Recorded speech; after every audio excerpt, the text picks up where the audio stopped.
KLM Maxava Gold Loan முன்னேற்றத்திற்கான வழி எல்லோருக்கும்.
மாநில பேரிடர் மேலாண்மை நிதியை 2026-27 ஆண்டு காலகட்டத்தில் 50% உயர்த்தி வழங்க வேண்டும் என்ற ஒரு பரிந்துரையை நிதி ஆணைய குழுவுக்கு அனுப்பியிருக்கிறது தமிழக அரசு.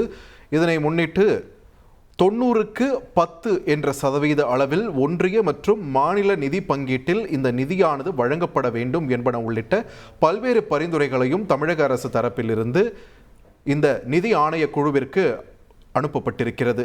KLM Maxava Gold Loan முன்னேற்றத்திற்கான வழி எல்லோருக்கும்.